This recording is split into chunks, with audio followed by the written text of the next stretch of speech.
आज माबद आमून के एक काहिन केबूनी ने जिंदान ज़वेरा से रुजू किया। निगहबान जो मेरे हुक्म पर मामूर थे उन्होंने उसे गिरफ्तार कर लिया।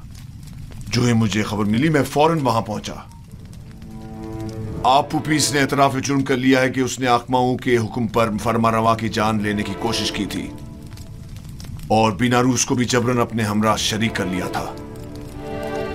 मेरा ख्याल है कि माबद के खिलाफ इकदाम करने का वक्त आन पहुंचा है। मेरा नहीं ख्याल कि हम इतनी आसानी से माबद के खिलाफ कोई इकदाम कर सकते हैं, जबकि वो लोग माबद के खजाने के जरिए बासानी एक अजीम लश्कर आपके मुकाबले सफारा कर सकते हैं और नतीजतन हजारों बेगुनाह जाने जाया होने का अंदेशा है। जनाबे फरमारवा, लोगों के दिलों में खुदाए आमून के पुख्ता असर और नफूस को इतना भी नादीदा नहीं लेना चाहिए। तो क्या करें? हाथ पर हाथ धर कर बैठ जाएं और उनके इतने बड़े इकदाम के जवाब में खामोशी इख्तियार कर लें? हमें मुनासिब मौके का इंतजार करना चाहिए। फिलहाल किसी को भी किबूनी, बीनारूस और अबू पुपीस की गिरफ्तारी और उनकी कैद की जगह के बारे में पता नहीं चलना चाहिए। हम उन्हें बतौर गवाह और शाहिद के जिंदा रखेंगे किसी मुनासिब मौके तक। हमें देर नहीं करनी चाहिए। हमें इन्हें लश्कर की तैयारी का मौका ही नहीं देना चाहिए बाबा। मेरे जहन में काहिनान माबद से निपटने के लिए कुछ मंसूबे हैं, लेकिन किसी मुनासिब वक्त का इंतजार है। मेरी तजवीज है कि काहिनों को यहाँ दावत देकर कैदी और उनका आमना सामना कराया जाए। अगर उनकी मौजूदगी में उन्होंने माबद से अपने राब्ते का एतराफ कर लिया तो आप उन्हें इस जुर्म में गिरफ्तार करके उसी वक्त कैद खाने भिजवा सकते हैं। मैं उनकी गर्दनें ही उड़वा दूंगा। जिंदान क्यों? नहीं, मैं कुछ तो खून के हक में नहीं हूँ। उनकी साजिशों को नाकाम बनाने के लिए तो गिरफ्तारी और कैद ही काफी होगा।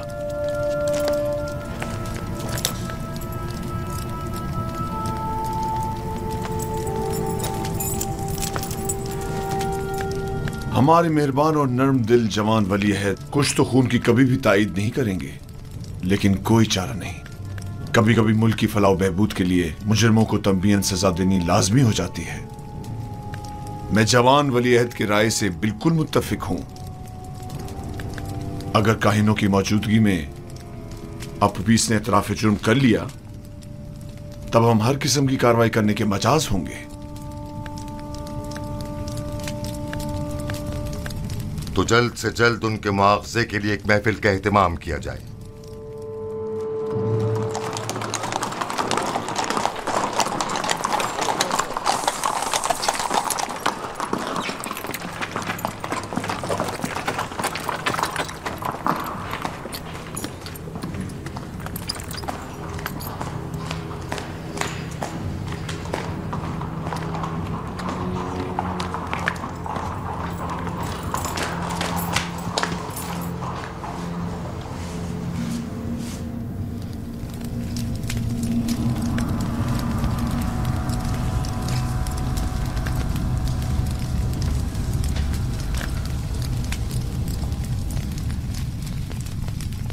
क्या बात है?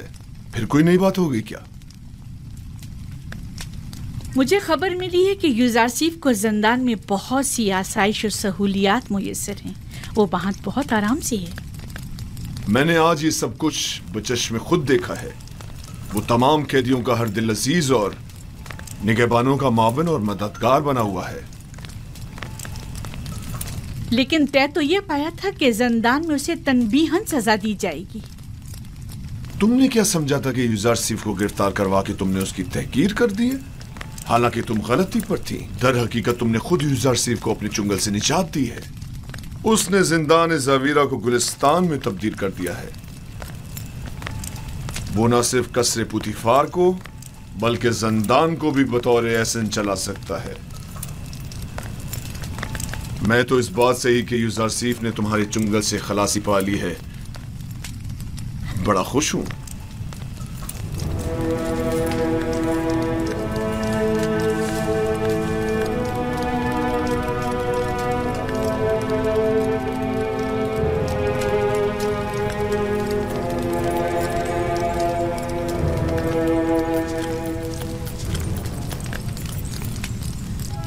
क्या हुआ मानो हुजूर?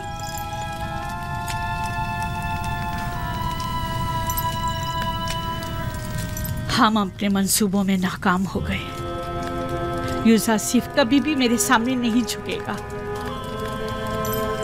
जब उसे सजा ही नहीं मिलेगी तो वो निजात पाने के लिए क्यों तस्लीम होने लगा? देख रही हूँ कि आपने बहुत जल्द शिकस्त तस्लीम कर ली है।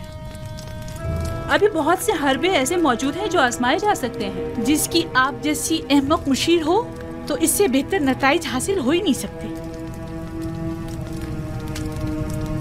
मैं जो कुछ भी करती हूँ महज आपकी खुशनुदी हासिल करने के लिए। मैं तो बस ये चाहती हूँ कि किसी तरह आपकी आरज़ू पूरी हो।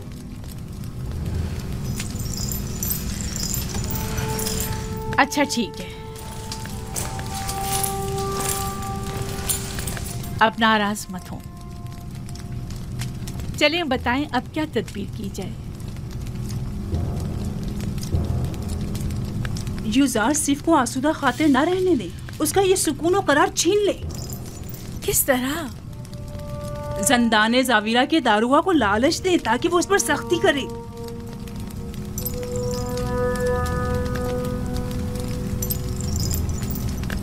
क्या ये हरबा कारगर होगा? बहरहाल हमें मुख्तलिफ हरबे आजमाने तो होंगे।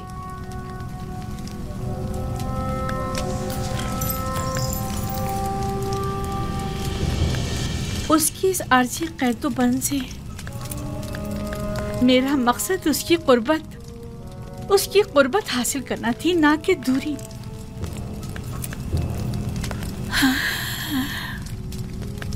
मैं उसकी दूरी हरगिज बर्दाश्त नहीं कर सकती। जब तक उसके लिए जिंदान गुलिस्तान है वो हरगिज़ अतात नहीं करेगा।